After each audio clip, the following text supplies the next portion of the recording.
সন্দেশখালী পরিদর্শনে গেলে গ্রামবাসীদের বাধার মুখে পড়লেন। যখন গ্রামবাসীদের সাথে কথা বলছেন এবং শেখ শাহজাহানের গ্রেপ্তারের দাবি জানাচ্ছেন গ্রামবাসীরা, তখন বলছেন যে তাদেরকে শেখানো কথা। তার উত্তর ওখানকার গ্রামবাসী মহিলারাই দিয়েছেন, আমাদের মুখ থেকে কেন শুনতে চাইছেন? এই যে গ্রামবাসীদের শেখানো কথার উত্তরও গ্রামবাসীরা দিয়েছেন, মহিলারা দিয়েছেন, আমাদের নতুন করে বলার কিছু না। ইডির কোর্টে বল ঠেলে দিয়ে বলছে যদি বলে তো রাজ্য পুলিশ 10 দিনে শেখ শাহজাহানকে ইডি কেন বলবে রাজ্য পুলিশকে? ইডি কলকাতা হাইকোর্টে গেছে সিবিআই তদন্তের জন্য, 6 মার্চ ডেট আছে।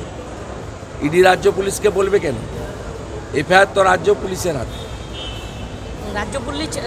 রাজ্য পুলিশ নয়, ওটার নাম মমতা পুলিশ। 10 দিনে গ্রেপ্তার করতে পারে। মমতা পুলিশ কখনো শাহজাহানদের গ্রেপ্তার করবে না, তার কারণ শাহজাহানরা ওখানে লুট করে, ওই লুটের মাল কলকাতায় ভাইপোর বাড়িতে আসে। আর শাহজাহানরা মানুষকে শুধু ইজ্জত নেয়নি, মা বোনেদের ভোট দিতে দেয়নি। আমি যেদিন গেছিলাম সারাদিন ছিলাম, টিভিতে দেখেছেন আপনারা।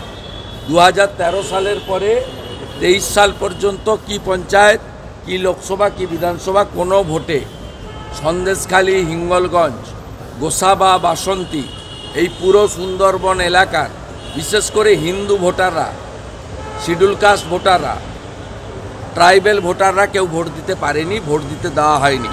হাতে কালি লাগিয়ে দেওয়া হয়, আর পঞ্চায়েতে নমিনেশন করতে দেওয়া হয় না। এরা ভোট লুট করেছে, গণতন্ত্র লুট করেছে, আমাদের পৃথিবীর আলো যে দেখিয়েছে মায়েদের ইজ্জত লুট করেছে, জমি লুট করেছে, কি বাকি রেখেছে বলুন? আর নরেন্দ্র মোদীজি যত স্কিম করেছেন, শৌচালয় থেকে আবাস যোজনা, একটা স্কিমও কোনো মানুষ সেখানে পায়নি, সব লুট করে নিয়েছে শাহজাহানরা। ছোট ছোট ক্যাম্প করে পুলিশ অভিযোগ শুনছে এবার গ্রামবাসীদের। ওসব ড্যামেজ কন্ট্রোল কিছু হবে না, কারণ এখন রাজ্য সভাপতি তো সুব্রত বক্সি নয়, রাজ্য সভাপতির নাম হচ্ছে রাজীব কুমার। কালকে সুজিত বসু এবং পার্থ ভৌমিক ওখানে গেছিলেন। ওরা এমন কোনো দলের নেতা নয় যে আমাকে উত্তর দিতে হবে। ক্ষোভের মুখে আমি এই কর্মচারীদের মালিক মমতা ব্যানার্জিকে হারিয়েছি। আপনাকে বলে দিচ্ছি, 11-র আগে বলা হতো ভুলতে পারি নিজের নাম, ভুলবো না কো নন্দীগ্রাম। এখন সবাই বলছে সন্দেশখালী করবে চোর মমতার চেয়ার খালি।